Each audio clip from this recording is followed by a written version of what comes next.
Donald John Trump's life reads like a modern American epic, equal parts business saga, media spectacle, political drama, and cultural phenomenon. A story that begins in the boroughs of New York on June 14, 1946, when he was born into the family of Fred and Mary Trump, and unfolds across decades of risk-taking, reinvention, controversy, and resilience. Raised in Queens and schooled in the rough and tumble atmosphere of northeastern urban ambition, young Donald learned early lessons about real estate, leverage, and the optics of success from his father, who built a mid-century real estate empire focused on residential projects. And from those beginnings, Donald Trump developed an appetite not only for building structures of brick and glass, but for building a personal brand that could command attention and define markets.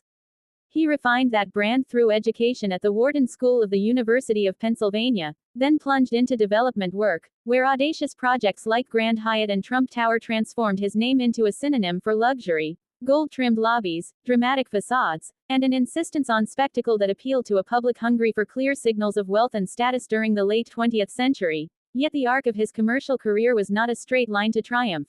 Corporate setbacks, leveraged buyouts, and bankruptcy filings in the 1990s revealed both the fragility and the boldness of his approach, a willingness to employ debt, personal guarantees, and relentless negotiation to survive and at times prosper in volatile markets. This pattern, aggressive risk-taking followed by reinvention and a keen media instinct, would later characterize his political persona. As the millennium turned, Trump became a ubiquitous figure on cable news and in tabloid headlines, and his role as host of the reality television show The Apprentice turned his catchphrase into cultural shorthand and widened his appeal beyond the boardroom to millions of viewers who equated decisive leadership with the ability to fire or hire on the spot. His television presence cultivated an image of a leader who valued results over process, charisma over technocratic nuance, and showmanship over modesty, all of which mattered when he announced his candidacy for the presidency in 2015. That announcement, delivered in his characteristic brash style with promises to make America great again, was dismissed by many political observers at first as a publicity stunt, yet it tapped into real economic anxieties, cultural resentments, and a public appetite for bluntness in an era of elite distrust. Trump's rhetoric emphasized trade imbalances, immigration concerns, and the notion that globalization and elite institutions had left many Americans behind. His campaign skillfully used rallies, social media, and confrontational debate performances to bypass gatekeepers in traditional media and reach vast audiences directly, all while cultivating a fiercely loyal base that admired his outsider status and willingness to challenge norms. The 2016 election, culminating in a surprising electoral college victory despite losing the popular vote, marked a tectonic shift in American politics, and Trump's presidency thereafter delivered policy changes, rhetorical realignments, and institutional strains that would be debated for years to come. Economically, his administration pursued tax reform aimed at lowering corporate rates and stimulating investment, deregulation initiatives intended to unleash energy and manufacturing sectors, and an economic nationalism expressed through tariffs, particularly against China, designed to renegotiate the terms of trade and protect domestic industries. Supporters credit these moves with strengthening certain sectors and boosting pre-pandemic employment and consumer confidence, while critics argue the benefits were uneven, favored corporations and the wealthy, and risked long-term fiscal pressures and international trade friction. Immigration policy became a hallmark of his tenure. Border security and reduction of irregular immigration were framed as necessary to protect American jobs and safety, prompting measures ranging from tightened asylum rules to the highly contentious family separation controversy, which ignited intense public debate about humanitarian obligations and the rule of law. On foreign policy, the Trump administration pursued what it called an America First orientation, recalibrating long-standing alliances and partnerships, questioning the costs of multinational institutions, demanding greater burden sharing from allies, and engaging in direct, high-stakes diplomacy with rivals. From renegotiating trade agreements like NAFTA to withdrawing from international accords such as the Paris Climate Agreement and the Iran nuclear deal, his approach unsettled those who saw in it a retreat from global leadership, while his backers lauded it as a necessary correction to decades of costly entanglements. Trump's directness, often descending into incendiary rhetoric, reshaped the norms of presidential communication. Tweets at odd hours, blunt personal insults of opponents, and an embrace of confrontation became daily features of political life. For his supporters, this candor was authenticity. For detractors, it was reckless and divisive. The presidency also intersected with unprecedented challenges. The COVID-19 pandemic tested governmental capacity, public health institutions, and leadership across all levels, and narratives about the administration's handling of the crisis remain deeply polarized, with debates centered on the balance between public health measures and economic freedoms, the role of federal versus state authority, and the communication of scientific uncertainty in times of fear. After 4 turbulent years, the 2020 election produced another seismic political moment. Although many legal challenges and claims of impropriety circulated in the aftermath, democratic institutions and electoral processes proceeded, and Joe Biden was inaugurated as president amid a national pandemic and deep political division. Trump's response to the election's outcome, his continued claims about the legitimacy of results and the events leading to the January 6 Capitol breach, catalyzed a national conversation about the resilience of democratic norms, the power of political rhetoric, and the responsibility of leaders to de-escalate conflict when institutions are threatened. Yet even after leaving office, Trump did not retreat into private life. He remained a central figure in the Republican Party, continued to draw massive crowds to rallies, and began exploring a political comeback that many polls and pundits saw as plausible. In 2024, he launched a campaign that tapped into the same themes that had energized his base before: economic protectionism, immigration control, law and order messaging, and the promise to challenge an entrenched political establishment, and he ultimately secured a victory that returned him to the presidency, a testament to his enduring political skill and the deep roots of his appeal. To understand Trump's appeal, one must look beyond headlines to the structural forces at play: wage stagnation in certain regions, the hollowing out of manufacturing jobs, cultural shifts that have left some communities feeling invisible, and the rise of social media platforms that amplify grievance and enable direct, unmediated communication between leaders and followers.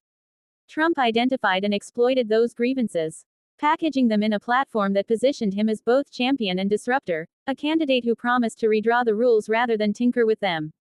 His rhetorical style, plainspoken, often combative, and frequently theatrical, resonated with those who saw political correctness and bureaucratic complexity as obstacles to common sense solutions. At the same time, this style generated intense cultural pushback. Critics accused him of normalizing xenophobia, undermining civil discourse, and eroding norms that previously bound political actors to certain standards of behavior. The polarization that intensified during his years in the spotlight has complex causes, but Trump's rise accelerated a realignment in American politics that reshaped party coalitions, precipitated new media ecosystems, and foregrounded identity and cultural signaling as central components of political mobilization. Equally important to any discussion of Trump's impact is the role of personality and performance in modern leadership. His background in branding and entertainment taught him the value of visibility, spectacle, and a consistent narrative. By dominating news cycles and social media trends, he made himself the story, compelling opponents to react on his terms more often than not. This dynamic forced institutions, from political parties to regulatory agencies to the media, to adapt in real time, sometimes compromising their preferred procedures and sometimes rallying to reinforce long-standing checks and balances. The political theater around Trump produced both policy innovations and institutional stress tests, prompting scholars, citizens, and global observers to re-examine questions about the separation of powers, the role of norms in sustaining democracy, and the ways in which public consent is formed and withdrawn. Beyond policy and personality, Trump's cultural imprint is palpable in the ways Americans talk about success, failure, and national identity. He has reframed debates about patriotism, economic fairness, and the meaning of sovereignty in a globalized world, encouraging a segment of the populace to view national strength as a function of unilateral decision-making and assertive messaging. This reframing has consequences for how the United States engages globally, negotiates trade deals, and projects soft power. Allies and adversaries alike have had to recalibrate expectations, sometimes finding opportunities in new channels of engagement, other times confronting unpredictability in long-term planning. The question of legacy, how history will remember Donald Trump, is therefore complex and contested.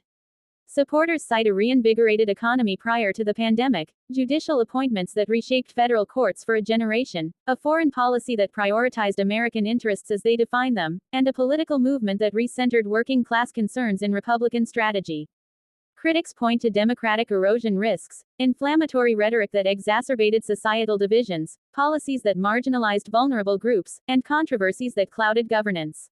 Both perspectives capture pieces of a larger story about American democracy's adaptability and vulnerability in the face of rapid social and technological change.